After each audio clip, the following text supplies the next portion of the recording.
با ادامه چالش‌های کم‌آبی در ولایت غزنی، تلاش‌ها برای بهبود و مدیریت مؤثر منابع آب همچنان جریان دارد. دو پروژه که شامل یک چکدم به ظرفیت گنجایش ذخیره 16,000 متر مکعب آب و یک کانال به درازای 410 متر می باشد، از سوی ریاست زراعت آبیاری و مالداری غزنی به همکاری مؤسسه TLO یا دفتر هماهنگی و ارتباط ساخته شده است. مسئولان ضمن اطمینان دهی از کیفیت این پروژه ها از مردم محل می خواهند تا در حفظ و نگهداشت پروژه های زیربنایی توجه جدی داشته باشند. د خلکو نه غوښتنه دا ده چې هغه پروژې چې د غزني د کرنې ریاست یا د وزارت لخوا تطبیقیږي یا هم د همکارو مؤسساتو لخوا تطبیقیږي، د خلکو نه غوښتنه د موږ دا ده چې تر څو د همکاري وکړي او د دغه پروژو نه صحیح ګټه واخلي. د کیفیت لا هم انشاءالله زموږ انجینران همدارنګه د مربوطه سکتور د ریاست زراعت د محترمو انجینرانو همدارنګه د اقتصاد ریاست او زموږ د تخنیکي ټیم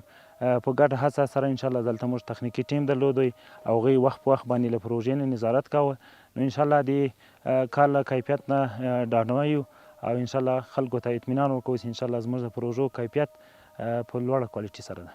باشندگان محل با قدردانی از تطبیق این پروژه ها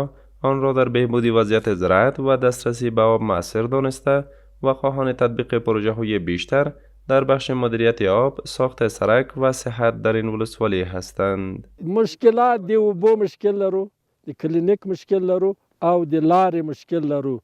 او د اوبو مشکل خو مطلب په کورو په کلی کې هم سته چې په کلی کې بله ورځ یو څه وریځ وله داسې کورونه ډېر و د موږ چې د چکان اوبه یې نه درلود. په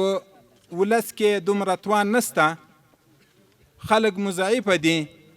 د اقتصاد له وجې نه. نو له موږ سره چې څومره د تاسې همکارۍ په مجموع کې د ټول زنخان لپاره غوښتنه کوم چې وسم کې له موږ سره وکړي. گفتنی است که ولسوالی زنخان از جمله مناطق آسیب پذیر در برابر خشکسالی به شمار می رود و تطبیق چنین پروژه های می تواند نقش مهمی در بهبود معیشت باشندگان این منطقه داشته باشد.